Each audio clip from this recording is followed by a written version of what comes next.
dan detail lain yang relevan. Dari Kepo saya, langkah-langkah Enggak. tentang Berapa nama oligarki yang masuk daftar kejahatan korupsi. Itu satu. Yang kedua, Satgas itu dibuatkan di lingkar kekuasaan SBY. Kenapa baru sekarang diledakin? Memang ada yang semi abu-abu pada aturan kita. Ya. Tapi apakah Anda memikirkan risikonya dari Enggak, kita situ? bicara ilmu tidak benar. Bandung. Ini informasi intelijen, Pak. Banyak sekali informasi saya yang sudah Kan Pak dapat. saat ini dekat Ya, saya lihat sama kalangan-kalangan di dalam ya. saya kan tiap hari muter aja kemana-mana dapat informasi. Nah, dan tanda-tandanya sangat jelas. Apa tadi itu singkatannya? SSB, Apa itu? Singapura, Solo, Bandung. Assalamualaikum, sampurasun, wilujeng enjing, wargi Jabar, dan seluruh warganet dimanapun berada.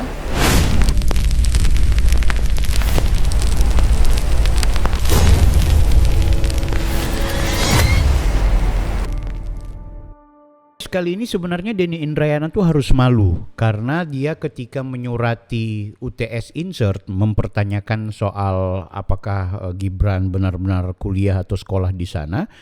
Ini kan akhirnya mendapat balasan dari UTS ya memastikan kalau untuk mau mencari data Gibran Rakabuming Raka ya tanya sama orangnya, dalam artian minta izin dulu supaya dapat akses karena kita nggak bisa perlihatkan atau buka karena ini menyangkut hal yang sifatnya pribadi. Nah, sebenarnya ini simbol guys. Simbol apa itu? Ini akan kita bahas. Kalian tonton dulu bagaimana kita mereaction pernyataan dari Denny Indrayana yang sekarang lagi kepo-keponya tentang ijazahnya Mas Gibran. Langsung saja guys ya. Jangan lupa like, comment, and subscribe. masuk juga UTS College yang sebelumnya bernama UTS Inserts, tempat di mana kabarnya Mas Gibran pernah sekolah dari tahun 2004 hingga 2007. Email saya 2 kali dijawab, keduanya pada dasarnya mengatakan belum bisa men-share informasi yang saya minta karena terkait dengan kerahasiaan data pribadi. Terkait dengan hal itu, saya mempertimbangkan untuk melakukan langkah-langkah advokasi publik sebagaimana di Indonesia, meminta keterbukaan informasi melalui jalur-jalur yang nanti akan saya jelaskan. Kebetulan saya memiliki izin praktek sebagai lawyer di Australia selain Indonesia, sehingga saya akan mengambil langkah-langkah hukum yang tepat, akurat, dan terukur agar informasi terkait dengan sekolah Mas Gibran di UTS Insert bisa kita akses. Selanjutnya, dalam surat mereka, UTS juga menyarankan saya meminta izin terlebih dahulu kepada Mas Gibran untuk membuka akses informasi tersebut. Meskipun tidak yakin, itu saya lakukan. Dalam kesempatan video ini saya menyampaikan pesan kepada Mas Gibran, tolong diberi akses secara tertulis supaya lebih jelas. Kita akan minta persetujuan dari Mas Gibran, apa program yang diikuti di UTS, kapan lulusnya, dan detail lain yang relevan. Dari saya, langkah-langkah. Udah guys ya, nggak usah panjang-panjang sama dia ini. Artinya begini, kalau aku mau informasikan ke teman-teman bahwa sesungguhnya ternyata terbukti ya dari pihak Insert sendiri itu memastikan begini, kalau aku mau bilang ada kepastian bahwa pasti yang namanya Gibran itu adalah orang yang pernah melakukan kegiatan akademik di UTS Insert ya. Itu setelah secondary school yang ada di Singapura, kemudian dia lanjutkan untuk menuju pathway ya, foundation, prepare agar menuju ke kuliah atau ke kampus, maka kemudian dia mengambil studi lagi di UTS Insert yang oleh mereka sekarang yang mereka tahu itu cuma lembaga kursus, padahal Ibu Inalim sudah menjelaskan bahwa UTS Insert itu adalah program pathway gitu ya. Jadi ada semacam perspektif yang harus dipahami bahwa itu juga bagian dari sebuah studi yang berbeda dengan kuliah. Itu satu hal. Jadi ada program diplomanya saat itu yang kemudian datang ke Indonesia ternyata oleh teman-teman di Dasmen disetarakan menjadi SMK grade 12 ya. Dan itu pun itu dicocokkan dengan 2 tahun beliau di secondary school yang ada di Orchid Park ya, yang ada di Singapura. Tapi sudah, aku nggak mau bahas ke soal itu. Tapi aku mau bilang begini guys, betapa Denny Indrayana ini sebenarnya dipermalukan loh sama pihak UTS Insert. Ya kan, bagaimana di sana ternyata mereka tidak semudah itu untuk membuka-buka identitas akademiknya seseorang. Kalau di Indonesia itu sudah atas nama undang-undang KIP sebagaimana yang dibuat oleh Roy Suryo, semua bisa dibongkar gitu, semua bisa dilihat. Tapi kalau di sana benar-benar tidak bisa Pun kalau mau dilakukan, kembali diingatkan oleh pihak UTS, ya Anda minta izin dulu kepada Gibran Rakabuming Raka. Artinya begini, ini udah pasti bahwa Gibran pernah kuliah di sana atau pernah sekolah di sana, bahwa Gibran itu diakui menjadi bagian dari sivitas akademika yang ada di UTS Insert, ya sebenarnya udah clear aja gitu. Lebay sekarang kemudian mau minta data sama Gibran. Jangan ya, Mas Gibran itu wakil presiden. Selama beliau menjabat sebagai wakil presiden, pantang untuk kemudian didikte oleh seorang koruptor seperti Denny Indrayana. Saya masih berani mengatakan dia koruptor karena belum ada SP3, sampai sekarang juga belum ada diponering terkait statusnya sebagai seorang tersangka tersangka korupsi gitu. Itu satu hal yang jangan dilupakan ya. Jadi ini akhirnya menampar wajah Denny Indrayana itu sendiri, tapi karena Denny adalah orang yang pandai membuat provokasi dan propaganda framing di ruang publik seolah-olah seakan-akan gitu. Oke, kita tanggalkan itu guys ya. Jadi kita ketawa-ketawa aja yang gini-ginian. Kita lanjut ke video berikutnya. Ini lebih parah lagi ya. Bagaimana Faisal Assegaf itu menurutku juga menampar, dalam tanda kutip, menampar wajahnya Denny Indrayana. Ada pertanyaan kritis dari Faisal Assegaf yang mempersoalkan tentang lo dulu waktu jadi Satgas, kenapa lo kayak nggak punya rekomendasi yang serius ketika SBY juga perlu diawasi dan juga perlu diduga gitu kan, dalam konteks ada penyalahgunaan kewenangan, dalam hal ini dugaan-dugaan korupsi dan lain-lain sebagainya. Kita dengarkan diskusi mereka ini. Pertanyaan yang apa adanya. Ini terlintas. Abang dulu dikasih kewenangan juga. Namanya Satgas. Pemberantasan mafia hukum. Mafia hukum. Abang masih tinggalkan catatan nggak? Tentang berapa nama oligarki yang masuk daftar kejahatan korupsi. Itu satu. Yang kedua, Satgas itu dibuatkan di lingkar kekuasaan SBY. Kenapa baru sekarang diledakin? Kenapa tidak digunakan pada zaman Pak SBY? Satgas Pemberantasan Mafia Hukum. Apakah Satgas Mafia Pemberantasan Hukum era SBY itu karena gagal bekerja maka berakumulasi pada pemerintahan Prabowo? Ini pertanyaan mengevaluasi dari Fair. Kami mendirikan Satgas itu ketika Presiden masuk periode kedua dan beliau bilang 100 hari pertama saya ingin. Saya mau masuk lebih dalam lagi. Belum selesai Kenapa tidak? Saya mau kejar jawabannya karena saya salah satu pelaku yang mengawasi kebijakan SBY. Kenapa tidak menempatkan SBY sebagai tersangka dalam kasus Bank Senturi atau Sri Mulyani? Apa yang membuat kekhawatiran Satgas yang dibentuk oleh Pak SBY? Kenapa jadi ke sana? Ini pertanyaan yang kalau untuk menguji keberanian Satgas Prabowo, Pemberantasan Mafia Hukum itu tidak mempunyai kewenangan justisial, Bang. Dia bukan pengganti polisi, jaksa, KPK. Tidak begitu posisinya. Dia kepres saja, yang kemudian menjadi semacam minimal rekomendasi. Iya, dia tidak punya kewenangan justisial itu. Jadi kalau kita bicara soal itu, Pak SBY dalam posisi yang, karena saya staf khususnya. Ini pertanyaan apa adanya ya? Iya. Ini simbol ya guys. Sekali lagi ini simbol betapa Denny Indrayana ini juga apa ya? Ada nggak yang bisa kasih peribahasa atau istilah yang kayak begini? Melihat semut di depan rumah tapi tidak melihat ada gajah di semut di tetangga atau gimana? Coba ada peribahasa begitu. Dia sok mau bicara moralitas, bicara soal perjuangan hari ini memberantas mafia, oligarki dan juga memberantas korupsi, tapi di eranya waktu dia menjadi Satgas ternyata juga agak ompong ketika bicara soal ada isu-isu oligarki yang berada di lingkarannya Pak SBY. Ayo. Ini pertanyaan sederhana, serius, apa adanya, tapi menohok menurutku. Ini dan jawabannya Denny Indrayana muter-muter kan gitu. Kok bahas itu bla bla. Dan apa yang disampaikan oleh Faisal Assegaf bahwa untuk menguji keberanian tokoh sebenarnya ya dilihat ketika juga dia mendapatkan kesempatan menjadi bagian dari kekuasaan itu. Ini menarik menurutku. Tadi kan yang mau disampaikan oleh Faisal seperti itu. Kita mau menguji keberanian seorang tokoh. Kenapa sekarang berani di eranya Pak Prabowo ketika di eranya SBY tidak bla bla bla. Malah ketika kemudian diduga korupsi dan menjadi tersangka korupsi lari ke Singapura. Luar biasa. Malu-maluin. Aku malu sih kalau seperti ini. Ferry Amsari ini langsung mikir aja, wah kenapa gue duduk sama dia ya, kenapa gue bareng-bareng dia ya, wah dia ini kan koruptor. Itu loh, berteman loh, kalian akan berada dalam satu kolam yang sama akhirnya. Oke, kita tonton video berikutnya. Nah ini menarik. guys. Aku mau tontonin kalian. Ini ada podcast yang sudah beberapa pekan yang lalu ya. Akbar Faisal dengan salah seorang narasumber di mana bapak ini anaknya lah yang menggugat MK untuk menjudicial review, bukan menggugat MK ya, yang mencoba memasukkan gugatan terkait batas usia minimal presiden dan wakil presiden. Nah ternyata orang ini bukanlah pendukung Pak Jokowi, bahkan anaknya, dia ada 2 anaknya. Kedua anaknya itu, anak yang pertama kemudian meminta JR terkait usia presiden.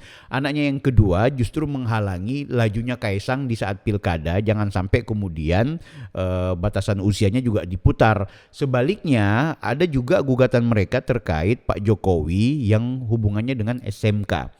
Jadi ternyata mereka ini bukan orangnya Pak Jokowi, tidak dibayar oleh Pak Jokowi, tidak diperintahkan Gibran, tidak diperintahkan siapapun, melainkan itu adalah kesadaran kritis mereka secara ilmu pengetahuan. Nah, kita tonton video ini, kalian ikuti dari awal sampai akhir guys, supaya kita dapat pengetahuan. Ini dia ya, ini dia. Jadi pemirsa, putra dari Mas Boyamin itu bernama Almas Sakib Biru. Iya benar ya? Iya betul. Oke.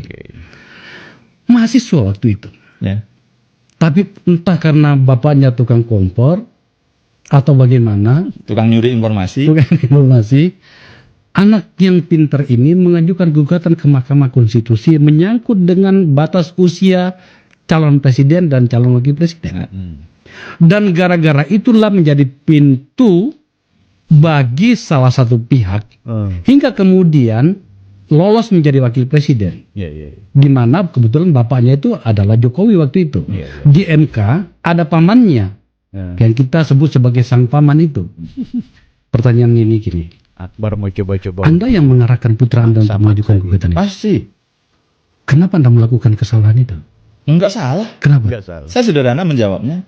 Kalau ada uang dari Jokowi dan Gibran, baik langsung tidak langsung, dulu pada saat itu, sekarang atau nanti, pasti saya serahkan KPK. Oke. Karena clear, kami waktu itu melihatnya dari sisi ilmu. Terus kemudian apa yang dilakukan? Anak nomor 2 dan 3, habis itu sebulan kemudian maju ke MK, menjegal Kaisang untuk jadi gubernur. Nomor 3, menggugat SMK untuk membuka boroknya Pak Jokowi bohong dalam kasus SMK. Pada 2 bagian yang terakhir, kita senang mendengarnya. Tapi pada bagian yang pertama itu Anda melabrak aturan yang sudah lama kita pakai dan kemudian itu lolos barang itu. Kita bicara ilmu sekali lagi ya. Oke. Dan saya sekali lagi clear, tidak disuruh, tidak diminta tolong, ataupun diarahkan Atau dibayar bahkan dibayar oleh Jokowi maupun Gibran atau klunya pun, tidak ada. Karena waktu itu gini Bang, saya hanya mengikuti seluruh sidang-sidang di MK yang diberitakan oleh media. Waktu itu ada Habibur Rahman menyatakan setuju terhadap perubahan umur. Habibur Rahman yang sekarang Komisi 3 mewakili DPR. Pemerintah juga begitu, menyerahkan kepada MK kalau mau dirubah umur. Dengan gitu. Itu sidangnya sudah sidang pleno loh ya. Loh, saya sidang di MK sejak tahun 2010 sampai sekarang ini nggak pernah ceritanya DPR atau pemerintah menyetujui apa yang kita minta. Pasti membantah, menolak dan lain sebagainya. Menjadi pihak lawan beneran gitu. Tiba-tiba ini dalam perkara ini DPR dan pemerintah akur dengan pemohon. Anda ingin mengatakan pemohonnya ya Partai Garuda, Partai Gerindra itu ada bupati, wakil bupati yang muda-muda, plus Partai PSI. Sudah 3 perkara di situ. Dan sidang sudah masuki persidangan pleno. Ini kok aneh begini gitu. Berarti potensi mau dikabulkan atau apa gitu. Nah, saya diskusi sama anak saya waktu pulang, nak, ini ada barang lucu dan barang bagus. Kalau mau maju aja gitu. Dengan petitum yang lebih bagus. Petitumnya adalah kepala daerah pernah berpengalaman sebagai kepala daerah. Artinya kan sebenarnya harus berpengalaman, sudah selesai itu. Terus kemudian berdasarkan hasil pemilu. Kepala daerah apa dulu? Gubernur atau wali kota atau bupati? Kepala daerah. Tidak disebutkan apa? Tidak disebutkan, mana ada kita menyebutkan. Kan rezimnya kan sudah pemilu daerah itu kan sudah rezim pemilu, bukan pemilihan daerah lagi. Maka sengketanya ke MK. Nah, pada saat itulah kemudian kita lucu. Kalau presiden itu kan kepala eksekutif. Terus kepala daerah kepala eksekutif. Apa yang membuat sama dengan presiden untuk dasar pengalaman ya adalah hasil pemilu. Similar gitu. Maka kemudian gubernur atau wali kota yang tidak pemilu misalnya gubernur DIY atau wali kota Jakarta Utara, nggak bisa. Karena tidak similar dengan presiden. Berpengalaman sebagai kepala eksekutif dan juga berpengalaman hasil pemilu. Coba masuk ini potensi dikabulkan loh ya. Tapi oke, Anda berhasil pada bagian itu sebagai uji coba bahwa ternyata memang ada yang semi abu-abu pada aturan kita. Tapi apakah Anda memikirkan resikonya dari? Enggak, kita bicara ilmu tidak pernah. Kecuali kalau kayak disuruh. Tetapi kan resikonya ada. Ya tahu itu resiko itu. Tapi kami memang niatnya ilmu. Dan saya mengajari ilmu anak saya. Yang nomor 2 juga menjegal Kaisang, nomor 3 malah menggugat SMK. Saya beri kesempatan, kecuali kalau saya kubunya Jokowi pasti saya tidak boleh yang nomor 2 dan nomor 3. Iya, paham. Tapi maksud saya, tapi dengan gugatan Anda bersama putra Anda itu, atas nama putra Anda itu, maka kemudian hari ini kita terjebak pada sebuah situasi yang misalnya gini, kalau toh dibalik ke saya, betapa celakanya bangsa ini kalau cuman ulah saya dan anak saya. Loh, kenapa itu dipilih waktu itu juga? Kan gitu, salahkan seluruh rakyat juga. Iya, tapi kan ada pintunya. Iya kan. Loh, dan pintunya ada kalau yang toh tidak dari saya, MK pasti mengabulkan dengan cari pintu lain. Betul. Kan bisa aja begitu. Dengan ada satu gugatan entah dari 3 itu siapa, istilahnya pejabat negara. Kan itu. Lah, pejabat negara itu kan bisa aja camat, bisa aja duta besar. Nah, kalau diplesetkan itu kan juga pejabat negara termasuk wali kota. Jadi tanpa gugatan saya pun itu kalau niatnya dikabulkan tetap dikabulkan. Betul. Kalau ternyata orang yang tepat yang kemudian menggunakan pintu yang Anda buka itu bersama dengan putramu, maka mungkin mengatakan oke lah. Siapa emang orang yang tepat? Tapi kan kemudian yang terjadi adalah kontroversi demi kontroversi muncul hingga hari ini. Maka ada orang bertanya begini, Bang, tanyain sama Pak Boyamin itu. Ada perasaan menyesal nggak terhadap dirinya dengan membuka pintu itu? Enggak ya? Enggak. Loh, itu kan bisa aja waktu itu yang nyalon adalah Emil Dardak. Kan itu kalau Partai Demokrat mau mengajukan, berlaku untuk semuanya. Tapi kan ternyata tidak. Ya terserah, makanya kenapa dia tidak maju? Ada pintu yang kami buka. Itu. Jadi kalau begini, betapa sengsaranya Republik ini ternyata hanya ditentukan oleh 2 orang, yaitu Jokowi dan Boyamin misalnya. Kalau ini dianggap seperti itu loh ya. Cerdas ya, guys. Padahal ini bukan yang suka sama Pak Jokowi, guys. Akbar Faisal ketika mengatakan seandainya juga yang maju bersama tuntutan anak Anda itu adalah orang lain yang lebih tepat. Pertanyaannya siapa yang tepat? Cucunya Megawati, anaknya Surya Paloh, cucunya Megawati yang berpasangan dengan Ganjar, anaknya Surya Paloh yang berpasangan dengan Anies Baswedan. Kalau di antara keduanya yang menang, maka keduanya itu pantas, layak, kemudian sangat tepat. Kenapa emang Gibran? Emangnya Gibran mengapa? Hei Akbar Faisal ya, saya sangat menghormati Anda sebagai senior politik di Indonesia. Tapi ketika Anda terkesan menyudutkan, maka aku pikir Anda juga layak dipertanyakan tentang kredibilitas dan juga gagasan Anda. Anda tidak objektif menurut saya gitu. Soal Anda beda politik dan lawan politik terhadap Pak Jokowi dan juga mungkin Gibran. Tapi mbok ya pertanyaannya jangan juga kayak mengarah kepada seolah-olah merendahkan. Ya kalaupun hari ini kontroversi ya karena memang kebencian dari orang-orang seperti Anda itu yang tidak pernah berhenti, yang tidak pernah ikhlas, ya kan? Tapi kalau seandainya pun ini yang terjadi kepada pihak-pihak tertentu, misalnya Emil atau cucunya Megawati, tidak akan jadi keributan bagi pihak kalian, tapi juga bisa jadi keributan dari pihak-pihak yang barangkali ya dari kelompoknya pendukung Pak Jokowi atau pendukung Gibran, bisa saja seperti itu, ya kan? Tapi tidaklah, aku yakin pendukung Gibran tidak akan seperti itu, ya, karena memang sama-sama maju gitu. Gibran maju, cucu-cucunya mereka maju. Tapi ini hanya karena kebetulan Jokowi dan terahnya Jokowi, makanya jadi repot. Tapi setidaknya guys, akhirnya kita dapat pembelajaran penting bahwa gugatan terkait usia itu bukan urusannya Pak Jokowi. Itu bukan urusannya Pak Prabowo. Bukan orang yang secara langsung maupun tidak langsung yang kemudian memerintahkan kepada anaknya sang tokoh tadi. Anda ingat kan itu bagaimana kemudian dia mengatakan lah kita juga yang gugat Jokowi kok, yang mempertanyakan soal SMK-nya, kita juga yang gugat Kaisang supaya jangan sampai maju. Jadi dari sisi mana kalau kemudian kita mau digambarkan seolah-olah yang meloloskan Gibran Rakabuming Raka. Ini hanya kekonyolan sebagian warga saja yang sakit hati karena junjungannya kalah di Pilpres. Apalagi soal usia calon presiden. Calon presiden itu baik presiden dan wakil presiden di tahun 2004 pemilihan presiden yang berkaitan dengan bukan Mas ya, tapi Pak SBY dan juga lawan politiknya yang kemarin, itu undang-undangnya mengatur bahwa syarat minimum menjadi presiden dan wakil presiden itu 35 tahun. Jadi kalau seandainya hari ini jadi 40 tahun, besoknya diubah lagi menjadi 35 tahun dan kemudian diubah lagi menjadi 40 tahun, semua kan yang penting diatur secara konstitusional. Datang pergi ke MK, digugat bla bla bla. Memang sekali lagi aku bilang berulang-ulang, sialnya adalah ketua MK adalah keponakan paman dari Gibran gitu. Jadi ini kecelakaan saja sih menurutku, tapi tidak dalam konteks ada niat dan juga ada upaya untuk menyelamatkan Gibran Rakabuming Raka. Ayolah please. Meskipun demikian semua digunakan dan dilakukan secara hukum dan politik gitu. Jadi semua konstitusional gitu ya. Setiap tahun kan ini akan ada JR lagi di beberapa peraturan KPU atau undang-undang KPU yang pemilu yang harus diatur tentang bagaimana jalannya proses tahapan pemilu gitu. Please deh. Ya, akhirnya kita dapat jawaban. Nah, ini yang terakhir, ada satu video bagaimana Deddy Mulyadi itu menggampar ya dalam tanda kutip. Ya langsung nyeletupin si Said Didu. Tahu kan Said Didu kemarin yang bikin istilah Bandung, Solo, Singapura, BBS atau SSB. Ini langsung dibantah sama Kang Deddy Mulyadi. Kita dengarkan ini guys ya. Ini dia. Nah, ada segitiga SSB Singapura, Solo, Bandung. Ini informasi intelijen, Pak. Banyak sekali informasi saya yang sudah Kan Pak saat ini dekat saya lihat sama kalangan-kalangan di dalam ya. Saya kan tiap hari muter aja kemana-mana dapat informasi. Nah, dan tanda-tandanya sangat jelas. Apa tadi itu singkatannya? SSB. Apa itu? Singapura, Solo, Bandung. Assalamualaikum, sampurasun, wilujeng enjing, wargi Jabar dan seluruh warganet dimanapun berada.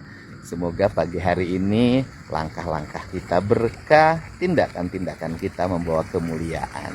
Jumat, hari yang memiliki spirit bagi kita untuk membangun hubungan yang sempurna dalam hidup. Saya mendapat postingan dari ini senior saya, orang yang saya kagumi. Di era Pak SBY seorang profesional, di era Pak Jokowi memiliki sikap yang sangat oposisi, di era saat ini, di era Pak Prabowo memiliki sikap-sikap yang terbuka, analisis-analisisnya konfrontatif terhadap berbagai bentuk tindak pelanggaran bagi kedaulatan dan kekayaan bangsa. Nah, dia bicara persoalan SSB, analisisnya tajam banget. Dia melihat saya itu masuk dalam kelompoknya SSB. Ini hebat analisisnya. Betul Pak, saya ini memang orang yang saat ini sangat menekuni SSB. Bahkan dari dulu saya merintisnya. Nah kalau dulu saya tinggal di Purwakarta, namanya SSP. Nah kalau sekarang saya tinggal di Bandung, karena gubernur ya. Tinggal dari sisi rumah dinas. Kalau tinggal sehari-harinya di Subang, di Lembur Pakuan. SSB, Sekolah Sepak Bola Bandung. Bukan SSB yang Bapak maksud, yaitu Singapura, Solo, Bandung. Saya makin nggak ngerti Pak. Singapura saya nggak pernah ke Singapura. Kemudian tokoh-tokoh yang Bapak maksud sebagai pengusaha hitam yang kemudian hari ini menjadi buron, saya nggak tahu Pak gimana itu ada hubungannya sama saya. Tapi ya namanya analisis ya silahkan saja dilakukan. Tetapi tentunya harus memiliki dasar-dasar pijakan yang memadai, tidak berbau fitnah. Nah selanjutnya bahwa kita semua saat ini kan ingin bekerja buat negara, ingin bekerja agar Pak Prabowo sukses dalam memimpin. Maka cara bekerja kita itu harus membuat iklim investasi semakin baik, iklim ketenagakerjaan semakin terbuka, ekonomi semakin tumbuh. Caranya bagaimana?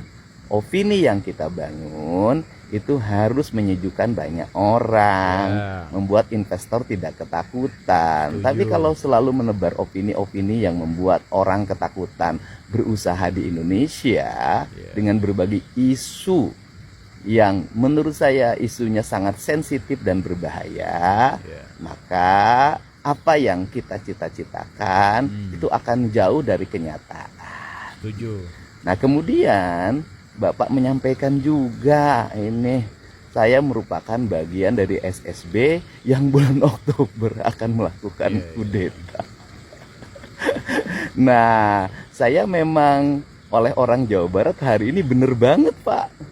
Saya kudeta, Pak.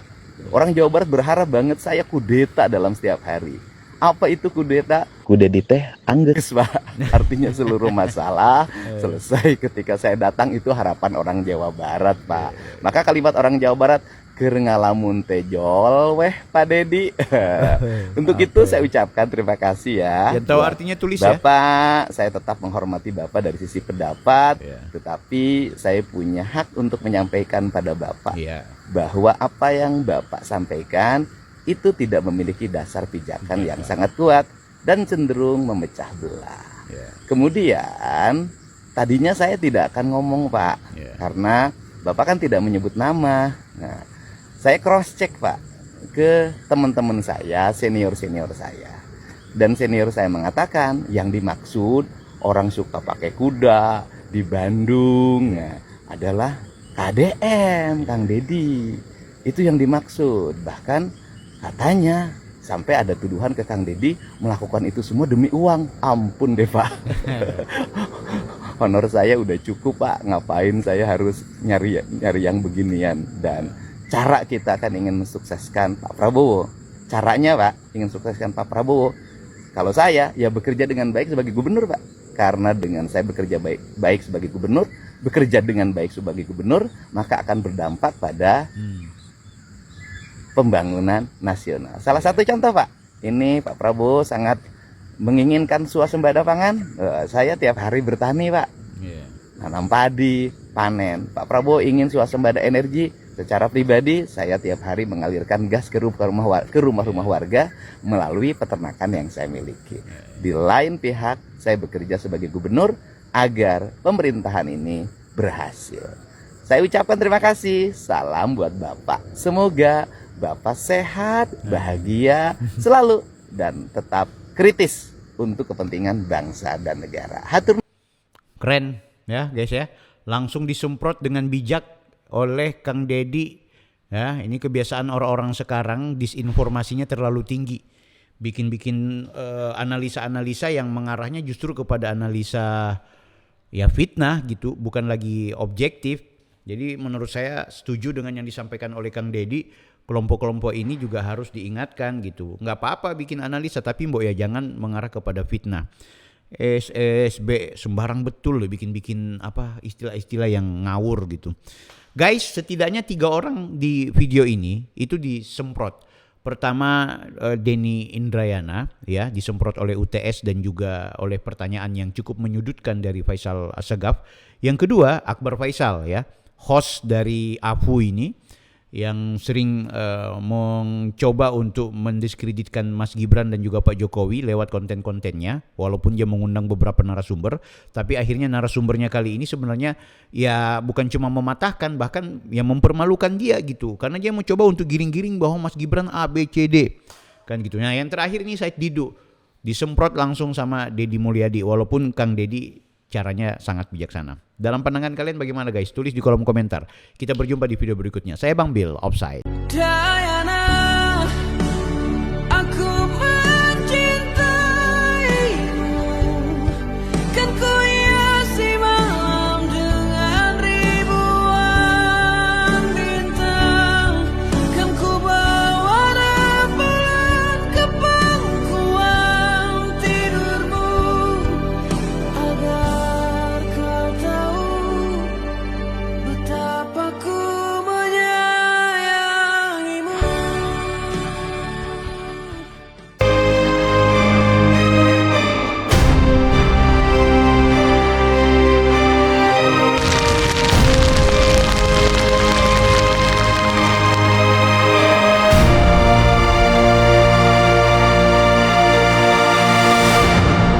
YouTuber Nusantara.